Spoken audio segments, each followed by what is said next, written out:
Assalamualaikum warahmatullahi wabarakatuh. Nama saya Anggi Maidriana dengan NIM 23030407175 dari Prodi Geografi angkatan 2023. Di sini saya akan melakukan proyek UTS Geomorfologi yang mana di sini akan membahas materi-materi yang akan disampaikan oleh saya. Jadi agenda dari presentasi saya adalah pertama, pengertian geomorfologi, kemudian perbedaan antara lahan, bentuk lahan, bentang lahan, dan penggunaan lahan, lalu contoh bentuk lahan asal, vulkanik, kemudian perbedaan lipatan dan patahan, kemudian yang terakhir itu terdapat contoh bentuk lahan asal struktural. Pengertian geomorfologi itu apa sih? Geomorfologi adalah ilmu yang mempelajari bentuk permukaan bumi dan perubahan-perubahan yang terjadi pada bumi itu sendiri. Ditinjau dari asal bahasa, geomorfologi terdiri dari 3 kata, yaitu geos, morfos, dan logos. Geos berarti bumi, morfos berarti bentuk, dan logos berarti ilmu.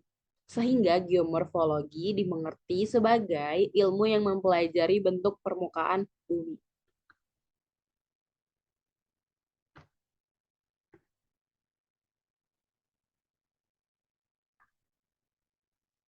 Kemudian perbedaan antara lahan, bentuk lahan, bentang lahan, dan penggunaan lahan. Lahan. Menurut FAO pada tahun 1976 menjelaskan bahwa lahan adalah merupakan lingkungan fisik dan biotik yang berkaitan dengan daya dukung lahan terhadap kehidupan dan kesejahteraan hidup manusia. Lingkungan fisik meliputi relief atau topografi, iklim, dan tanah. Sedangkan lingkungan biotik meliputi hewan, tumbuhan, dan manusia yang semuanya secara potensial akan berpengaruh terhadap penggunaan lahan. Nah, kemudian kita akan membahas bentuk lahan atau landform. Nah, bentuk lahan ini merupakan suatu penampakan medan atau fisik yang terbentuk oleh proses alami, memiliki komposisi tertentu dan karakteristik fisikal serta visual yang unik dan berbeda satu sama lain. Lalu ada bentang lahan atau landscape, yaitu sebagian ruang permukaan bumi yang terdiri atas sistem-sistem yang dibentuk oleh interaksi dan interpendensi antara bentuk lahan, batuan, bahan pelapukan batuan, tanah, air, udara, tumbuhan, hewan, laut tepi pantai, energi, dan manusia dengan segala aktivitasnya, yang secara keseluruhan membentuk satu kesatuan. Itu menurut Surastopo pada tahun 1982. Lalu penggunaan lahan atau land use. Ini adalah modifikasi lahan yang dilakukan oleh manusia terhadap lingkungan hidup menjadi lingkungan terbangun seperti lapangan, bangunan, pertanian, permukiman, sekolah, dan lain-lain. Nah, bentuk-bentuk lahan itu pertama ada bentuk lahan vulkanik, yang mana faktor kehadiran bentuk lahan asal vulkanik ini di permukaan bumi karena adanya magma. Tenaga ini sedemikian rupa hebat dapat memahat permukaan bumi hingga menciptakan bentuk lahan vulkanik yang beraneka ragam. Gerakan magma terjadi Gerakan magma terjadi karena magma mengandung gas yang merupakan sumber tenaga untuk menekan batuan di atasnya. Magma dapat bergerak ke segala arah, bahkan sampai ke permukaan bumi. Berikut merupakan contoh bentuk lahan vulkanik, yaitu yang pertama terdapat Gunung Api Perisai. Yang pertama ada Gunung Api Perisai. Nah, gunung ini berbentuk kerucut, berlereng landai, dan terdapat aliran lava panas dari satu saluran yang berada di tengah. Wilayah persebaran magma luas, serta proses pendinginan dan pembekuan sungai itu lambat. Nah, tipe gunung ini tidak menunjang tinggi tetapi melebar. Kemudian ada Gunung Api Kubah. Gunung Api Kubah berbentuk kerucut, cembung, dan berlereng curam. proses pendinginan dan pembekuan ya lava yang cukup cepat. Banyak lava membeku di saluran pusat sehingga saluran tertutup. Kemudian ada gunung strato, gunung api terbentuk akibat erupsi eksplosif dan efusif yang bergantian secara terus-menerus. Kemudian ada gunung kaldera, gunung yang terbentuk dari ledakan yang sangat dahsyat. Puncak gunung tersebut terlempar sehingga membentuk cekungan. Lalu ada mud volcano atau gunung api terkecil di dunia dan hanya memiliki tinggi 2-3 meter. Nah, gunung api ini terbentuk dari campuran air panas dan sedimen yang berasal dari erupsi gunung api besar di sekitarnya. Material yang dikeluarkan gunung api ini seperti bubur halus. Lalu ada tipe letusan gunung api. Yang pertama ada tipe Hawaii. Tipe Hawaii ini terjadi karena lava yang keluar dari dapur magma sangat cair sehingga mudah mengalir ke segala arah. Sifat lava yang sangat cair ini menghasilkan gunung api dengan tipe perisai. Kemudian ada tipe Stromboli, letusan ini bersifat spesifik, artinya terjadi dengan interval atau tenggang waktu hampir sama.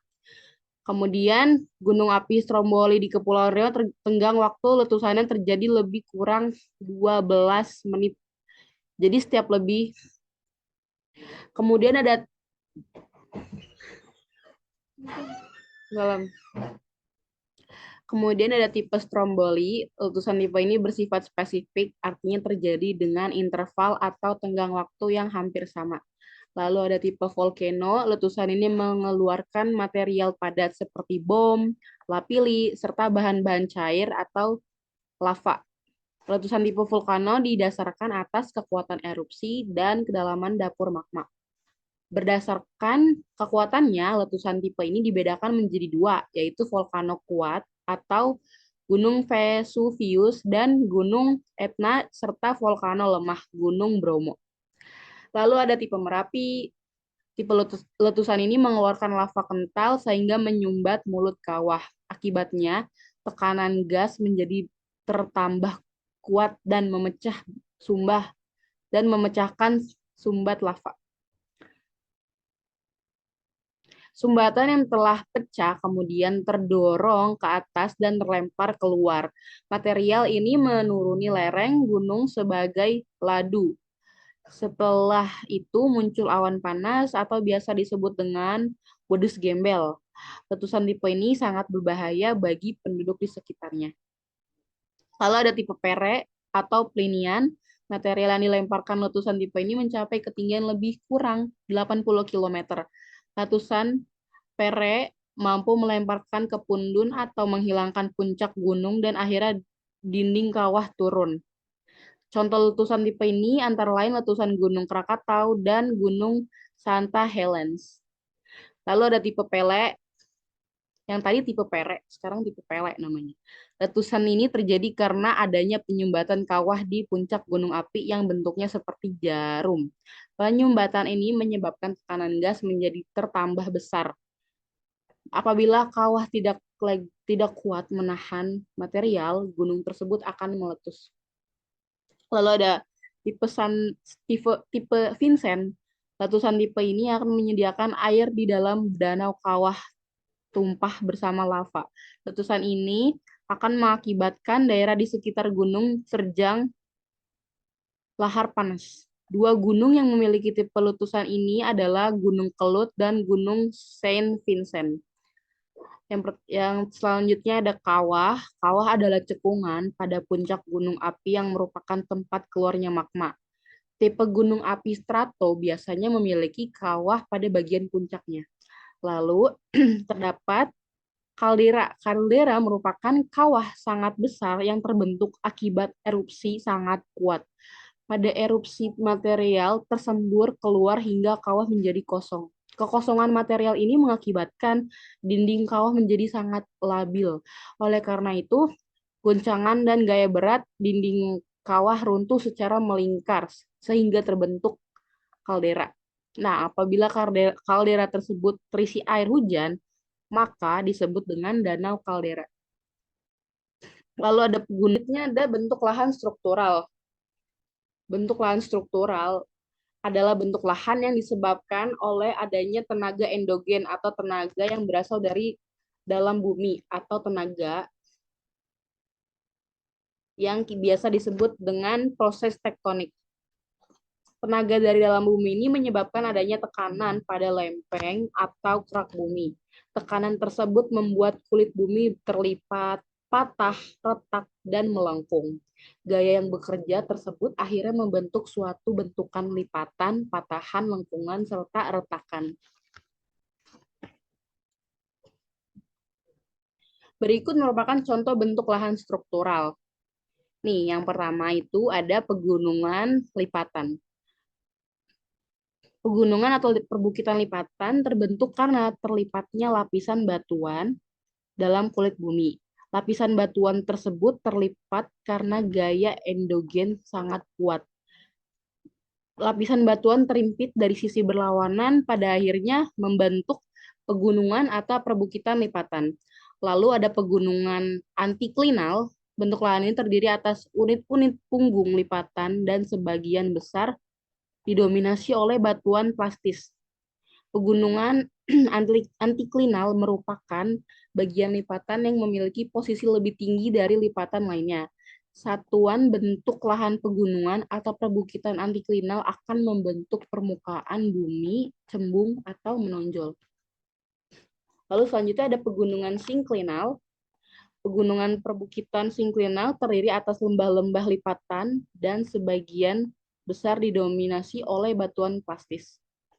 Pegunungan atau perbukitan sinklinal merupakan bagian lipatan yang memiliki posisi lebih rendah dari lipatan lainnya.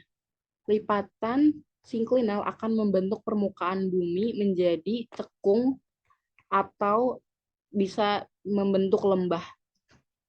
Dalam wilayah luas terkadang dijumpai deretan pegunungan atau perbukitan antiklinal dan sinklinal berulang-ulang. Jadi kalau sinklinal itu yang lebih rendah dan antiklinal itu yang lebih tinggi.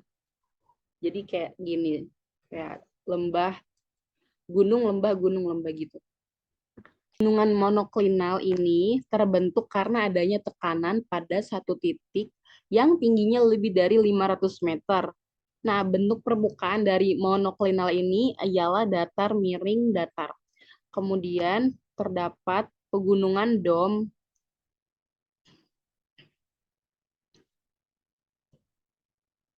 Kemudian terdapat pegunungan dom, yaitu pegunungan atau perbukitan dom yang merupakan tunggal yang memiliki kemiringan landai. Bentuk lahan ini awalnya terbentuk karena proses struktural. Kemudian diikuti beberapa proses seperti intrusi garam, intrusi lakolit, intrusi batuan beku, dan lain-lain. Apabila yang bekerja adalah proses intrusi batolit, terbentuk kubah yang besar dan tinggi. Lalu selanjutnya ada pegunungan atau perbukitan blok sesar. Pegunungan atau perbukitan blok sesar merupakan kumpulan pegunungan atau perbukitan yang mengalami berbagai bentuk patahan, seperti sembul atau triangle facet. Di beberapa wilayah pegunungan atau perbukitan sesar ini terdapat retakan-retakan yang sebagian naik dan sebagian lain turun, serta ada pula yang miring. Nah, berikut beberapa contoh dari pegunungan blok sesar. Ini terdapat ada Gawir. Gawir ini adalah struktur bidang patahan yang terjal dan memanjang. Kemudian ada triangular facet. Ini merupakan bentuk lahan struktural yang dicirikan dengan penampakan lereng bukit menyerupai jajaran segitiga. Lalu ada graben atau sleng. Ini istilahnya itu naik turun. Nah, satuan bentuk lahan struktural ini merupakan tanah patahan yang turun sehingga permukaannya lebih rendah daripada daerah sekitarnya. Lalu ada sembul atau horse yang dikenal dengan istilah naik yang nah kemudian ada sembul atau horse yang dikenal dengan istilah tanah naik. Horse ini merupakan kebalikan dari graben. Satuan bentuk lahan struktural ini merupakan tanah patahan yang naik sehingga permukaannya lebih tinggi daripada daerah sekitarnya.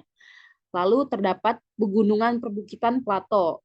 Nah, ini merupakan dataran tinggi dengan struktur horizontal. Pegunungan plato memiliki ketinggian lebih dari 500 meter, sedangkan perbukitan plato memiliki ketinggian kurang dari 500 meter. Pada umumnya, bentuk lahan plato dikelilingi oleh rangkaian pegunungan bertebing curam.